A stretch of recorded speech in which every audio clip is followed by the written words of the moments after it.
Hi hello welcome back. ഇന്ന് ഞാൻ വന്നിട്ടുള്ളത് അരക്കപ്പ് റവയും ഒരു നേന്ത്രപ്പഴം വെച്ചിട്ടുള്ള നല്ല ഈസി ആയിട്ടുള്ള നല്ല ടേസ്റ്റി ആയിട്ടുള്ള ഈവനിങ് സ്നാക്സിൻ്റെ റെസിപ്പിയുമായിട്ടാണ്. അപ്പോൾ ഇതെങ്ങനെ റെഡിയാക്കി എടുക്കുന്നതെന്ന് നോക്കുക. അതിന് മുന്നേ തന്നെ ചാനൽ സബ്സ്ക്രൈബ് ചെയ്യാത്തവർ സബ്സ്ക്രൈബ് ചെയ്യാൻ മറക്കരുത്. കൂടാതെ വീഡിയോ ഇഷ്ടപ്പെടുകയാണെന്നുണ്ടെങ്കിൽ ലൈക്ക് ചെയ്യാനും മറക്കരുത്. അപ്പോൾ നമുക്ക് വീഡിയോയിലേക്ക് പോകാം. അതിനായിട്ട് ഒരു പാൻ അടുപ്പത്തേക്ക് വെച്ചിട്ടുണ്ട്. ഇനി ഇതിലേക്ക് ഒരു ടേബിൾ സ്പൂണോളം നല്ല നെയ്യ് ഒഴിച്ചെടുക്കുന്നുണ്ട്.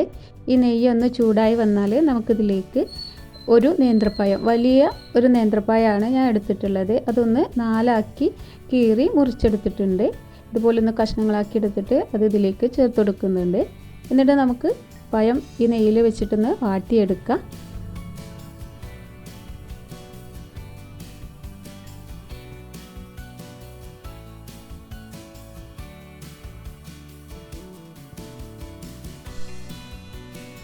അപ്പോൾ ആ പഴത്തിൻ്റെ കളറൊക്കെ ഇവിടെ മാറി വന്നിട്ടുണ്ട്. ഇനി നമുക്ക് ഈ ഒരു പഴം വാട്ടുന്നതോടൊപ്പം തന്നെ ഇതുപോലെ ഒന്ന് ഉടച്ചിട്ട് കൊടുക്കാം. ഒന്ന് ചെറിയ രീതിയിലൊന്ന് ഉടച്ച് കൊടുക്കുക.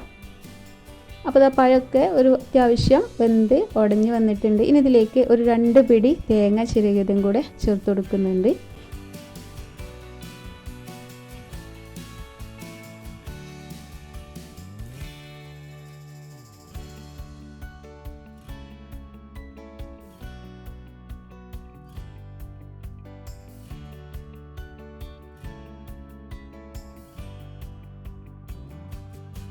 തേങ്ങയും പഴമൊക്കെ ഒന്ന് മിക്സായി വന്നിട്ടുണ്ട്. ഇനി ഇതിലേക്ക് ഒരു 1/2 കപ്പോളം റവയാണ് ചേർത്ത് കൊടുക്കുന്നത്. വറുത്തതോ വറുക്കാത്തതോ ആയിട്ടുള്ള റവ ഇതിലേക്ക് ചേർത്ത് കൊടുക്കുക.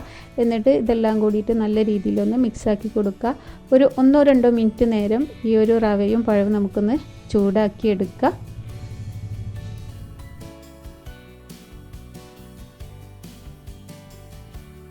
അപ്പോൾ ഈ ഒരു സമയത്ത് നമുക്കിതിലേക്ക് ഒരു 2 ഏലക്ക ഒന്ന് പൊടിച്ചിട്ട് ഇതും കൂടി ഇതിലേക്ക് ചേർത്ത് കൊടുക്കുന്നുണ്ട്. ഇതും കൂടി നമുക്കിതിലേക്ക് മിക്സാക്കി കൊടുക്കാം.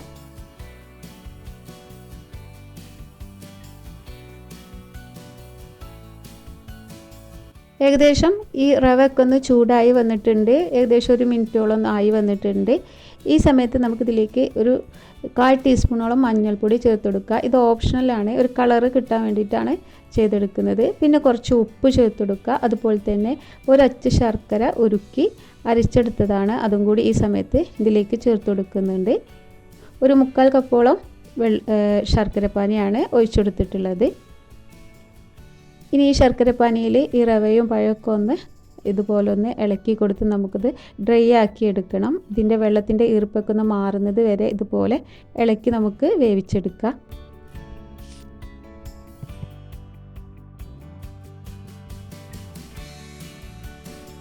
അപ്പോൾ ഇതാ നമ്മുടെ പഴവും റവയും ഒക്കെ ഇവിടെ നല്ല രീതിയിൽ കുക്കായി വന്നിട്ടുണ്ട്. ഇതിലുള്ള വെള്ളത്തിൻ്റെ ഈർപ്പൊക്കെ ഒന്ന് മാറി വന്നിട്ടുണ്ട്. ഈ ഒരു സ്റ്റേജ് ആകുമ്പോൾ നമുക്കിത് തീ ഓഫ് ചെയ്ത് വെക്കാം. അപ്പോൾ ഞാനിവിടെ തീ ഓഫ് ചെയ്ത് വെച്ചിട്ടുണ്ട്. ഇനി നമുക്ക് ചൂടാറാനായിട്ട് വെയിറ്റ് ചെയ്യുക. അതിനായിട്ട് ഞാനൊരു പാത്രത്തിലേക്ക് ഇത് ഇട്ടുകൊടുത്തിട്ടുണ്ട്. ചൂടാറിയതിന് ശേഷം നമുക്ക് ഇതേപോലെ ഓരോ ബൗളാക്കിയിട്ടും ഉരുട്ടിയെടുക്കുക. ഇതുപോലെ തന്നെ നമുക്ക് ബാക്കിയുള്ളതും ഇതുപോലെ തന്നെ ചെയ്തെടുക്കുക. അങ്ങനെ ഞാനിവിടെ എല്ലാതും ഇതുപോലെ ബൗളാക്കി എടുത്തിട്ടുണ്ട്. ഒന്നുകിൽ നമുക്ക് ഇതുപോലെ തന്നെ ഇത് നമുക്ക് കഴിക്കാം. അതല്ല എന്നുണ്ടെങ്കിൽ കുറച്ച് എണ്ണ ഒഴിച്ചിട്ട് ഒരു പാനിലേക്ക് കുറച്ച് എണ്ണ ഒഴിച്ചിട്ട് ഇതുപോലെ ഒന്ന് ഫ്രൈ ചെയ്തെടുക്കുക. ലോ ഫ്ലെയിമിൽ വെച്ചിട്ട് നമുക്കിതിൻ്റെ പുറം ഭാഗം ഒന്ന് മുരിച്ചെടുക്കുക. ഇതുപോലെ ഇളക്കി കൊടുത്തിട്ട് കുറഞ്ഞ ഓയിലിൽ മുരിച്ചെടുത്താൽ മതി.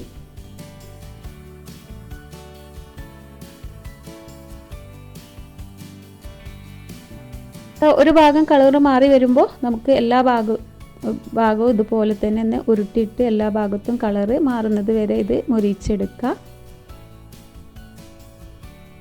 അപ്പോൾ എല്ലാം ഞാൻ കോരി മാറ്റി വെച്ചിട്ടുണ്ട്. അതിൽ നിന്ന് എടുത്ത് കോരി മാറ്റി വെച്ചിട്ടുണ്ട്. വളരെ എളുപ്പത്തിൽ റെഡിയാക്കാൻ പറ്റുന്നൊരു സ്നാക്സാണ്.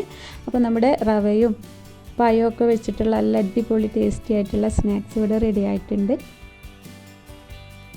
എല്ലാവരും ഒന്ന് ഉണ്ടാക്കി നോക്കുക. ഇത് ഒന്നും കൂടി ഉണ്ടാക്കി കഴിഞ്ഞിട്ട് ഒന്നും കൂടി തണുത്ത് കഴിഞ്ഞാലാണ് ഒന്നും കൂടി നല്ല ടേസ്റ്റ് ഉണ്ടാവുക.